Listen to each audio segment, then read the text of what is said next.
It is the season when kings go off to war, but instead of the harsh, dust-choked reality of the distant battlefield, we are here. King David has stayed behind in Jerusalem, surrounded by the quiet luxury of his palace at the height of his reign. A leader's internal discipline often arose when the pressure of the battlefield is replaced by the stillness of the palace. Without a visible enemy to fight, the greatest danger becomes the leader's own unmonitored comfort. This brings us to a rooftop at twilight. David is pacing. He looks down and observes a woman, Bathsheba, bathing. This is the exact fraction of a second where sudden temptation intersects with unearned idleness. Generations earlier, when Joseph faced a similar moment of sexual temptation, he immediately turned and ran. He understood that sudden temptation is a problem of physical proximity, not willpower. David, however, stops. He lingers, relying entirely on his own perceived strength. This decision to stay behind removed the daily friction of his duties, leaving him without his usual guardrails. By remaining on the roof, he allows his curiosity to override his judgment, effectively dismantling his own defenses from the inside out. Unchallenged ease turns a palace into a danger zone. This environment of total isolation and comfort creates the specific conditions necessary for a total moral collapse. In theology, the study of sin is called hamartiology, and it reveals a stark mechanism. Secret sin is never a static event. It operates on a snowball effect, a coercive, accelerating momentum that forces passive choices into active atrocities. We can map this progression. This flowchart illustrates the chain reaction, starting here with our first node, idleness. In this passive state, normal critical judgment is entirely bypassed. When boundaries are ignored, the biology and psychology of idleness demand stimulation. The empty space is filled, and the first node inevitably triggers the second, lust.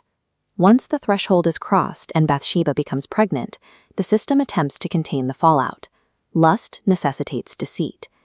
David recalls Bathsheba's husband, Uriah, from the front lines, trying multiple strategies to manipulate him into going home to sleep with his wife and cover up the timeline.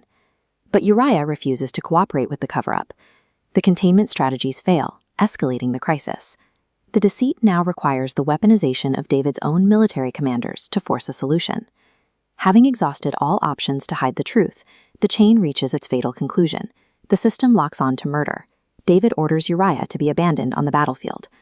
To the person caught in this cycle, none of this feels like villainy in the moment. Each horrific step simply feels like a logical, unavoidable necessity to survive the mounting scandal. Human greatness offers zero friction against this momentum. This unbroken sequence illustrates the theological reality of total depravity, the terrifying truth that without divine intervention, even history's most celebrated heroes will fall completely. While the king schemes in a soft bed, Uriah sleeps outside, resting against the heavy wooden door of the palace. He represents the loyal, community-minded believer. He refuses to enjoy the comforts of home while God's honor and his fellow soldiers are still out in the field. Uriah's unwavering, simple integrity stands in sharp, blinding contrast to the dark, complex political maneuvering David is spinning behind closed doors. David is suffering from the illusion of control. He falsely believes he has successfully transitioned from a fallen man into the untouchable director of a flawless cover-up. But maintaining that illusion exacts a terrible price. To keep the secret buried, the director must explicitly silence and destroy the most faithful, honorable members of his own community. Attempting to manage a moral failure through cleverness does not erase the error. It only multiplies the collateral damage, ensuring that the innocent pay the ultimate price for the leader's preservation. At the end of this dark chapter, the text shifts our perspective entirely away from earthly politics. It freezes on a single sobering sentence. The thing David had done displeased the Lord. David's shadow play, the hushed messengers, the forged letters, the planned abandonment, was fully visible to God. Human political maneuvering and secret cover-ups lose all their power when every hidden detail is brought into the light. The biblical narrative refuses to serve as a sanitized record for a national hero.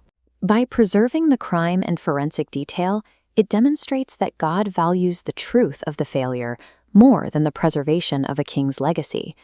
Consider that David was Israel's highest ideal, the chosen king and the man closest to God's heart.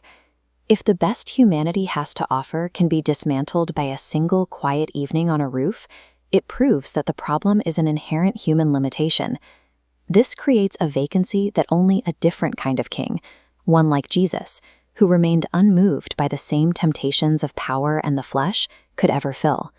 When confronted with our own brokenness, the required response is not another attempt to outsmart the consequences. It is the immediate, unconditional surrender of our failures. Restoration begins when the secret is no longer a secret. The illusion of control dies the moment a person stands fully seen under a holy light, allowing God to begin the work that human effort could not achieve.